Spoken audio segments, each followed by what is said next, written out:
Moving on to topic number 2. We're finally getting into Wrestlemania weekend. Well, I guess we're already in the weekend, but we're going to Wrestlemania, the 2-night, 4-hour each event of fun, cuts, pyro mistakes, and promos galore. Oh, sorry, not promos. Video packages galore. And hopefully you like Cricket Wireless, because you're going to get a bunch of phone ads. And if you hate that, you better eat a Snickers with Sheamus. Okay, anyways, WrestleMania. So, we're going to get an interesting kickoff match. Not what I expected, because, fair enough, not the most exciting group. We're going to get the SmackDown Tag Team titles. We're going to get the Usos defending against Rick Boogs and Shinsuke Nakamura. Now, I will say this. Boogs kicked ass in the beginning.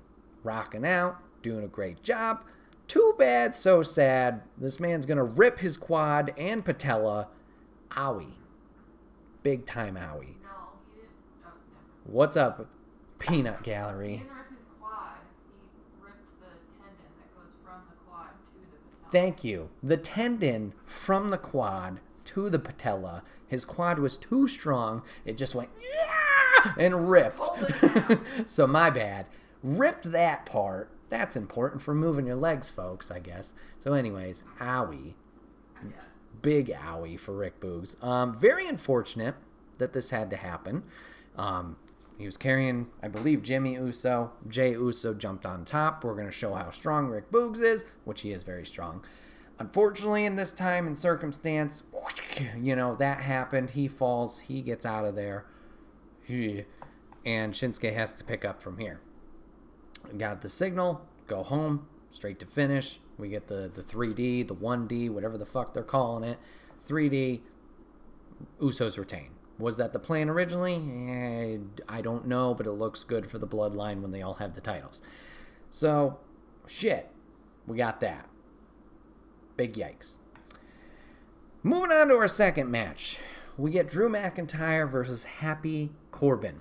I will say, for the lack of story that this match had, and by the lack of story, I mean the lack of faith I had in this match being exciting, it did really well. It had exciting moments. The most exciting moment coming out from Drew kicking out at End of Days. First person to do it ever. And Corbin's been around for like 8 years. Good job. Good build there. End of Days kicked out. First time ever. And then we get the sword stuff.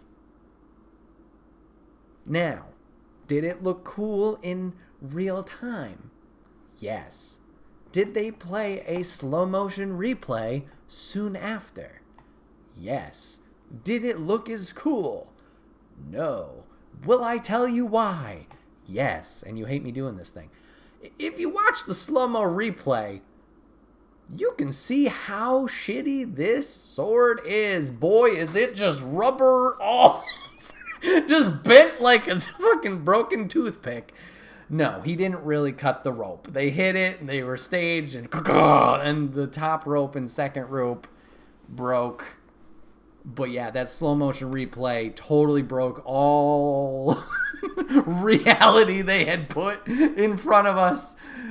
Oh, if it hasn't been cut yet, go back and watch that because it's disgusting.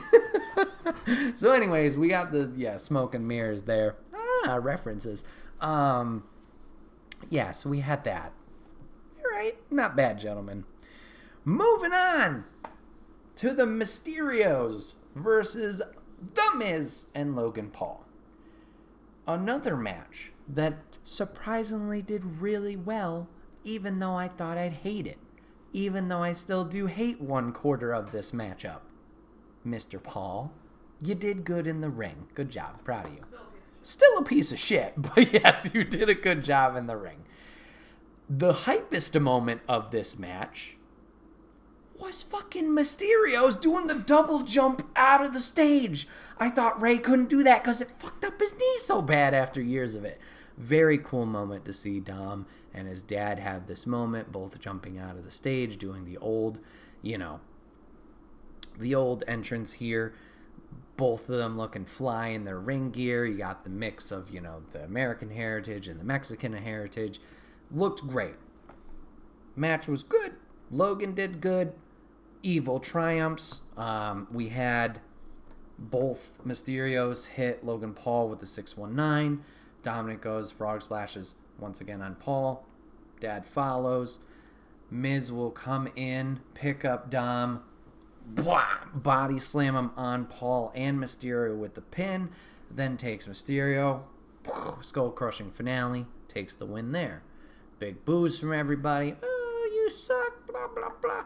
They're all going to celebrate, facing each direction. They're going to face camera side one more time. Big celebration. Miz takes Logan Paul and fucking plants him. And then Miz is a hero now, so yay. So, we got that. The What's Culture boys went a little nuts on it. Oh, yeah. All right, so yeah, anyways, Evil wins there. So now we probably get, I'd say, either the best match of the night or the second best match of the night. We get the Raw Women's Championship. We got Becky Lynch defending her title against Bianca Belair. And ladies, you crushed it. Thank you for not giving me the 26-second squash match that we had in SummerSlam that everybody was upset at. However, I think I talked this on a past podcast back at the Rumble.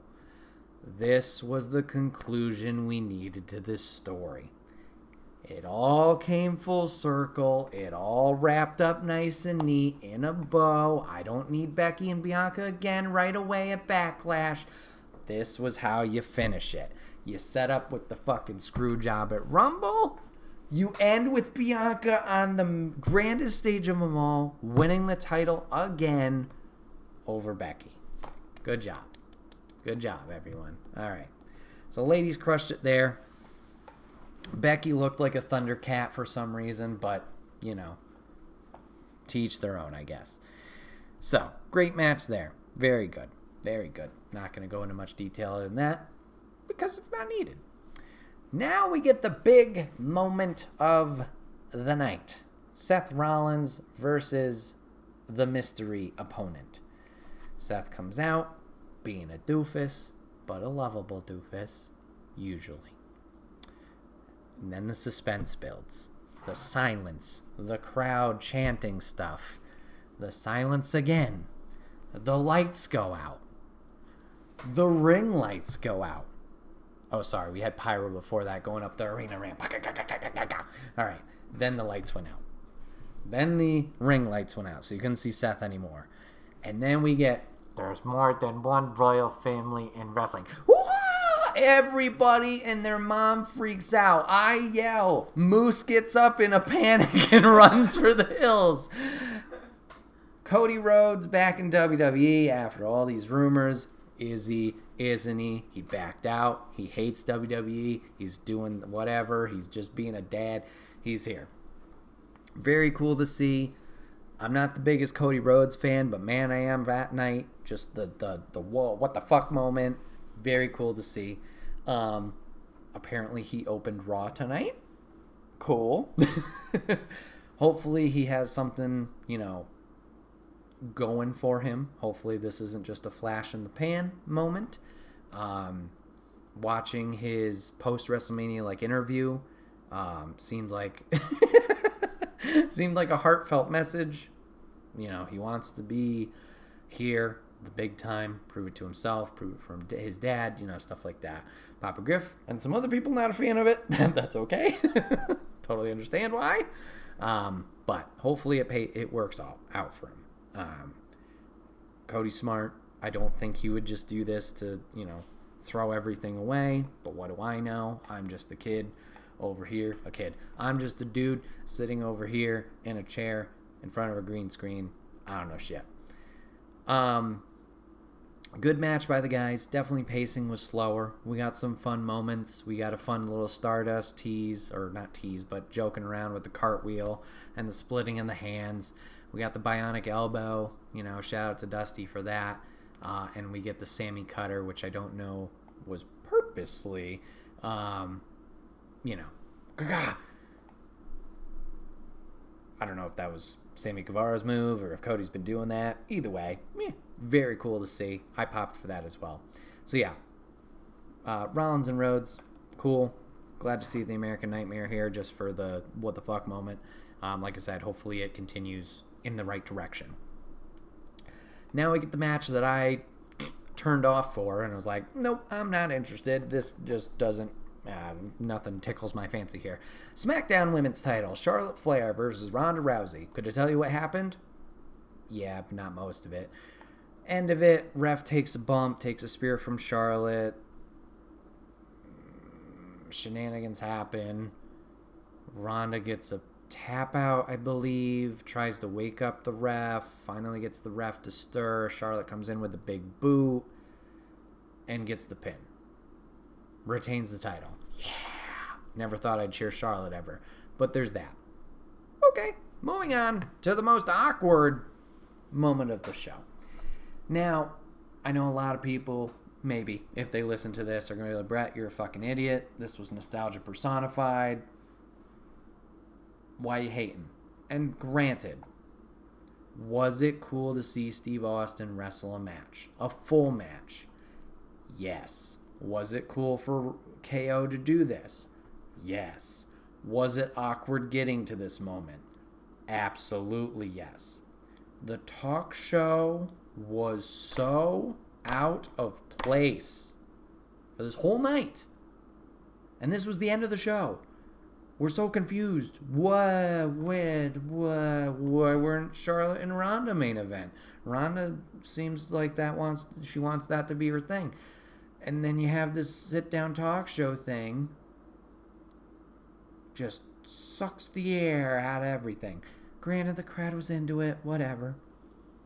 But to me, I was just sitting here like, this is rough.